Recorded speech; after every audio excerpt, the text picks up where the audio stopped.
Le ministère des Infrastructures et des Travaux publics, via le Centre d'appui et de suivi des entreprises routières, a organisé, le mercredi 25 octobre à Conakry, une formation visant à renforcer les compétences des cadres dirigeants des entreprises opérant dans le secteur du BTP et des infrastructures routières.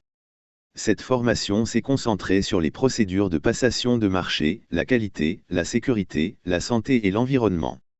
Dans son discours de bienvenue, le directeur général du CASE, Mamadou Diane Diallo, a souligné que cet atelier s'inscrit parfaitement dans le cadre des missions du CASE. Il vise à évaluer la performance des petites et moyennes entreprises et à former des représentants des PME pour faciliter leur participation aux appels d'offres, ainsi que pour assurer le suivi et le contrôle de leurs chantiers. Il a également précisé que les missions du CASE incluent, entre autres, la formation et l'organisation de stages de perfectionnement pour le personnel des PME œuvrant dans les travaux publics, la location et la location-vente d'équipements et de matériel de travaux routiers, la préparation et la délivrance d'agréments techniques relatifs aux travaux routiers, ainsi que l'assistance aux PME dans leurs relations avec le fonds d'entretien routier, les institutions financières et bancaires, ainsi que dans leurs interactions avec l'administration publique.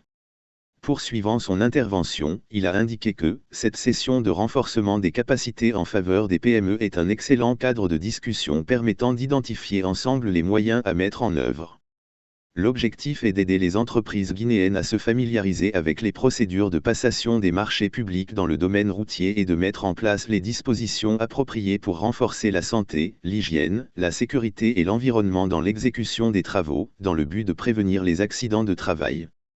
Lors de son allocution d'ouverture des travaux, le ministre des Infrastructures et des Travaux publics, Eladej Gandobari, a souligné que cet événement est le résultat d'un travail collectif entrepris depuis plusieurs semaines par le Centre d'appui et de suivi des entreprises routières, sous la coordination du ministère des Infrastructures et des Travaux publics. Il a déclaré: les travaux que nous entreprenons et l'engagement que nous avons pris contribueront sans aucun doute au développement d'un réseau routier urbain et interurbain moderne, répondant aux normes de la Communauté économique des États indépendants de l'Afrique de l'Ouest.